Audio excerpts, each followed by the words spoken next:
여기서 발생하는 그 분배금, 배당소득 뭐 이런 거 조금 나오는 것들마저도 200만 원, 성인용은 400만 원까지죠. 비과세가 돼요. ETF 자체의 고유 속성이 사실 세금의 친화적인, 절세 친화적인 부분이 있거든요. 납입액의 40%를 근로소득에서 공제해주는 상품입니다. 이 계좌에서 발생된 수익 금액 200만 원까지는 비과세를 해주고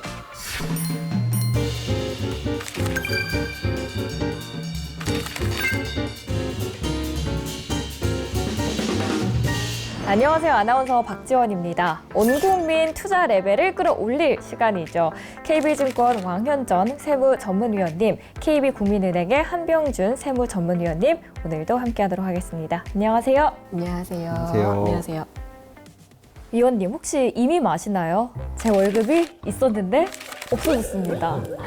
항상 잘 모으는데 빠져나가는 게 너무 많은 것 같아요. 근데 이게 예고편에 불과하더라고요. 앞으로 뭐 재산세, 나중에 상속세, 증여세까지 많은 세금들이 기다리고 있더라고요. 그래서 한병준 위원님께 여쭤보고 싶은 게 이대로 우리가 세금의 파도를 맞아야 될까요? 아닙니다. 생애 주기별 절세 포인트를 제가 말씀드릴 텐데 이를 활용하시면 세금을 줄일 수가 있습니다. 기대가 됩니다. 네. 어떻게 잘 줄일 수 있는지. 제 주변의 20, 30대를 한번 이야기를 나누다 보면은 어떻게 하면 세금을 많이 줄일 수 있을까? 이런 고민을 갖고 있더라고요. 어떻게 잘 나눌 수 있을까요? 이 시기에 관심을 가져야 될 세금은 바로 소득세입니다. 재산 형성에 미천이 되는 정기적인 수입을 늘리는 것이 중요한데요. 소득세를 줄여서 재산 형성에 도움을 줄 수 있는 절세 상품들이 있습니다. 많이들 아시는 주택청약 종합저축이 있습니다. 총급여 7천만 원 이하인 무주택 근로자는 연간 납입액 300만 원까지 납입액의 40%를 근로소득에서 공제해주는 상품입니다. 또 청년 우대형 주택청약 종합저축은 이자 소득도 비과세하고 이자율도 1.5% 가산해주고 있습니다. 다음은 연금저축과 IRP입니다. 연금저축은 연 납입액 600만 원까지, IRP는 연금저축을 포함해 총 900만 원까지 세액공제를 받을 수 있습니다. 소득 수준에 따라서 납입액의 16.5% 혹은 13.2%를 매년 공제받을 수 있으니 가입하시는 게 좋습니다. 마지막으로 개인종합자산관리계좌 ISA입니다. 매년 2천만 원까지 불입이 가능한 상품인데요.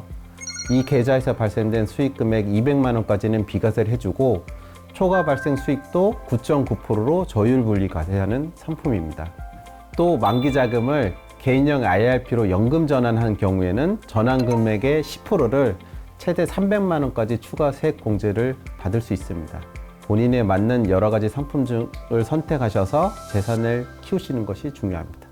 저도 이제 30대 접어드니까 집에 관심이 그렇게 가더라고요. 복잡한 부동산 세금 속에서 어떻게 잘 절세를 할 수 있을까요? 어떻게 할 수 있을까요? 네, 제가 도와주세요. 말씀드리도록 하겠습니다. 30대, 40대는 아무래도 재산 형성에 도움을 줄 수 있고 또 주거 안정에 도움을 줄 수 있는 주택에 관심을 많이 가질 수밖에 없습니다. 주택은 여러 가지 세금이 있지만 그 중에서 양도소득세, 특히 1세대 1주택 양도세 비과세를 활용한 절세 팁을 말씀드리도록 하겠습니다. 한 세대에 한 채 주택만 가지고 있다면 양도가격 12억 원까지는 양도세를 부담하지 않습니다. 대신 구입하고 2년 이상 보유한 이후에 매도해야 하고 만약 취득 시점에 해당 주택이 조정 대상 지역 내에 소재해 있다고 하면 추가 2년 거주도 필요합니다. 이는 양도시에만 1주택인 경우 매번 비과세를 받을 수 있기 때문에 상급지 갈아타기 시 재산 형성에 큰 도움을 줄 수 있는 규정이라고 볼 수 있습니다. 또 예외적으로 일시적 2주택인 경우에도 비과세를 받을 수 있는데요. 이때는 요건이 까다로울 수 있으니 반드시 전문가의 조언을 받아보시길 추천드립니다. 보니까 이제 우리가 잘 돈을 모았어요. 그러면 이거를 어떻게 잘 상속할지, 증여할지도 중요한 문제예요. 5, 60대로 넘어가는 이 시기에는 현명하게 푸는 방법이 따로 있을까요? 이 시기에 관심을 가져야 될 세금은 상속세와 증여세입니다. 그동안 축적된 재산을 현명하게 배분하는 전략을 말씀드리도록 하겠습니다. 첫째, 증여는 여러 사람 그리고 빨리 나누는 것이 중요합니다. 증여세는 재산을 받는 수증자별로 과세되기 때문에 여러 사람에게 나눠야지만 증여세가 줄어들고요. 또 10년 동안 증여받은 재산을 합산해서 과세하기 때문에 빨리 줄수록 그 10년을 한 번이라도 더 사용할 수 있습니다. 증여는 여러 사람, 빨리 이 두 가지를 기억하시는 것이 중요합니다. 다음으로는 상속재산을 현명하게 나누는 방법 말씀드리겠습니다. 상속세는 부모님이 사망했을 때 그 남은 상속재산에 부과하는 세금인데요. 아버지가 돌아가셨을 때와 어머니가 돌아가셨을 때 상속공제가 달라질 수 있습니다. 아버지 상속 시 모든 재산을 어머니에게 모두 이전하는 경우에는 어머니 재상속 시 상속세가 크게 늘어날 수 있기 때문에 상속재산 배분하는 것을 주의하셔야 됩니다. 다음으로는 공제를 활용하는 방법인데요. 증여세는 배우자에게 10년 동안 6억, 성년 자녀에게는 10년 동안 5천만 원 공제가 가능하고 혼인 또는 출산 시에는 평생 1억 원 등 공제를 받을 수가 있습니다. 이와 별도로 특별한 목적이 있는 경우에는 추가로 받을 수 있는 공제들이 있는데요. 창업 자금을 받는다거나 아니면 부모님을 모셔서 1세대 1주택인 경우 동거주택에 대한 상속공제, 또 가업을 상속받을 경우에 받을 수 있는 상속공제들, 다양한 공제들이 있기 때문에 이를 활용해서 절세하시는 것이 중요합니다. 자, 이번에는 요즘 투자의 대세 중 대세가 또 ETF 아닙니까? 아무래도 펀드형이다 보니까 내가 주식인 줄 알고 네. 주식 형태로 샀는데 네. 세금이 왜 이렇게까지 나오지? 당황하는 친구들이 많았어요. 맞아요. 네. 이거를 어떻게 하면은 세금 고지서가 날아오는지 그 방식이 궁금하더라고요. 아, 네. ETF는 사실 지금 말씀하신 것처럼 주식은 아니에요. 엄밀히 말하면 펀드가 상장돼서 주식처럼 거래된다. 그래서 이게 자본시장법에서는 집합투자기구라는 좀 어려운 용어로 불려요, 원래는. 근데 세법에서는 이런 집합투자기구에서 발생한 이익에 대해서는 배당 소득으로 세금을 내라, 이렇게 돼 있어요. 이게 매매 차익이니까 마치 양도소득처럼 느껴질 수도 있는데 사실은 배당소득이다. 그래서 ETF를 투자하시면 배당소득이 발생하는구나 라고 아시면 되고, 배당소득은 이제 금융소득이거든요. 그래서 15.4%의 세금을 미리 떼는 원천징수 행위가 발생되고 금액을 받게 되시는 거죠. 저도 예전에 이제 네. ETF 투자를 했던 걸 돌이켜 보면은 수익을 보고 판 적이 몇 번 있었거든요. 잘 투자하셨나 보네요. 네. 이상하게 세금을 뗀 흔적이 하나도 없더라고요. 그러실 수 있어요. 왜 네. 그런 거예요? 그게 이제 ETF의 이제 성격을 잘 아셔야 되는데, 네. 아마 우리 아나운서님께서 투자하신 ETF는 국내 주식을 투자하는 ETF였던 것 같아요. 맞아요. 삼성전자도 들어가 있고. 맞아요. 네. 그러면 이렇게 ETF가 이익을 내긴 냈는데, 알고 보니 우리나라 이제 삼성전자 이런 기업들, 국내 주식의 기업들로 이익을 형성시켜 놓은 ETF인 거예요. 그러면 비과세 해줘요. 그래서 세금이 아예 없습니다.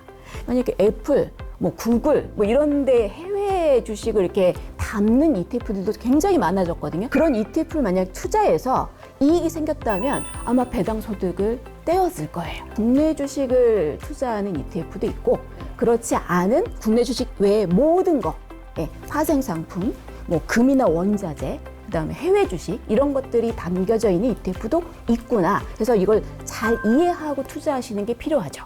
그럼 위원님, 배당 소득이 발생하는 ETF가 투자가 됐다면 제가 얻는 매매 차익은 모두 세금으로 가는 건가요? 세법에서는 과세표준 기준 가격, 이걸 좀 줄여서 저희가 과표기준가라고 해요.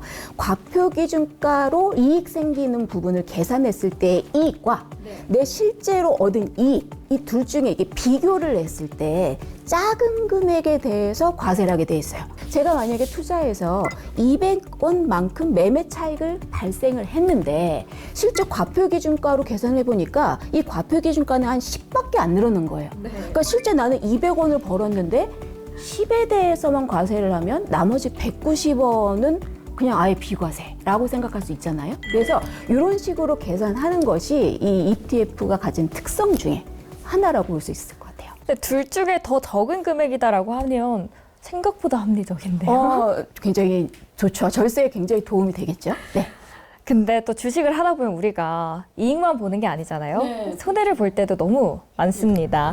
만약에 제가 ETF를 팔아서 손실이 났어요. 근데 그때 과표 기준가가 더 올라갔다라고 했을 때는 이게 세금이 어떻게 매겨지는 건가요? 손실은 사실 영의 소득이라고 저희 이제 세무사님들 생각하시거든요.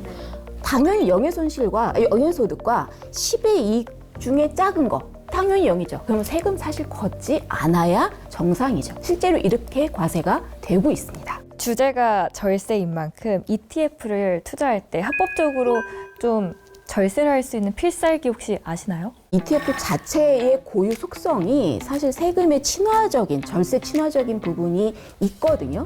그런데 이 ETF를 좀 더 절세하는 두 가지 방법이 있습니다. 아까 국내 주식형은 아예 이 과표 기준가를 떠나서 세금을 부과하지 않는다고 했거든요. 맞아요. 사실 뭐 이런 과표 기준가 생각 안 하고 편하게 사실은 세금 없겠구나 이렇게 생각하실 수 있고, 그리고 이제 두 번째 방식은 안 그래도 절세 친화적인데 절세 위탁 계좌에서 투자를 한다면 훨씬 더 또 세금이 줄어들 수 있는 여지가 있겠죠. 아까 저희 한 의원님께서도 말씀하셨던 개인종합자산관리 계좌, 줄여서 ISA 계좌, 이 계좌를 통해서 만약 투자를 한다면 여기서 발생하는 그 분배금, 배당소득 뭐 이런 거 조금 나오는 것들마저도 200만 원, 서민형은 400만 원까지죠.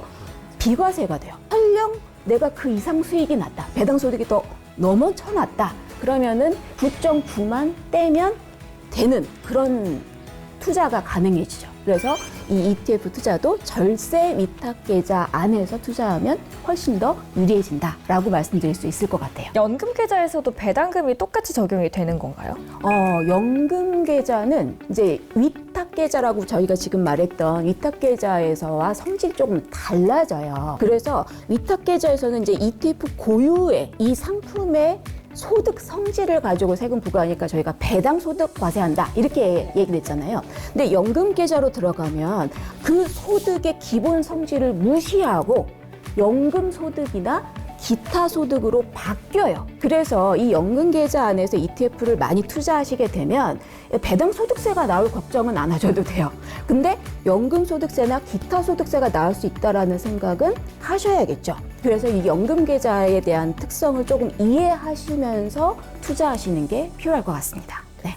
제가 쭉 듣다가 좀 생각이 든 거는 세금을 안 떼고 밀어준다라는 거는 그러면은 세금 외상이 아닌가 싶은데. 예, 세금이 밀려서 뒤로 가면은 뭔가 유리해지는 거라기보다는 네. 방식이 좀 달라지는 거예요. 내가 나중에 연금 계좌에서 돈 찾을 때 그때 세금을 이제 그때 가서 내야 되는 거고, 5.5%에 해당되는 기본적인 연금 소득세를 내시거나 아니면 일시에 막 찾게 되는 급한 상황일 때는 16.5% 기타 소득세를 내시긴 해요. 근데 한참 뒤에 이제 인출할 때 일이니까 네. 어느 정도 이 쌓여있는 이 연금 계좌에 쌓여있는 이익을 알 수가 있거든요. 그러니까는 어떻게 인출할지, 얼만큼 인출할지 이런 거를 조절하기가 쉬워질 수 있어요. 그러니까 이런 걸 예측하면서 할 수 있기 때문에 연금 계좌는 조금 위탁 계좌와 절세 결은 다르지만 절세 계좌라고도 저희가 말씀드리는 이유가 이런 예측이 조금 더 가능해서라고 말씀드릴 수 있습니다. 네, 오늘 이렇게 두 분과 함께 이야기를 나눠봤는데요. 생애 주기별 절세 포인트, 그리고 ETF 절세 포인트까지 쭉 알아봤습니다. 마지막으로 오늘의 키워드 화면으로 만나보시죠. 20, 30대는 소득세, 30, 40대는 양도소득세, 50, 60대는 상속세와 증여세에 주목. 각 세금별 절세 방법이 있으니 꼭 확인하시기 바랍니다. 네, 절세 투자 잘 하고 싶으시죠? 똑똑하게 ETF 투자하고 절세도 함께 챙겨가는 스마트한 금융생활 하시길 바랍니다. 네, 오늘 함께 해주셔서 고맙습니다. 감사합니다. 감사합니다.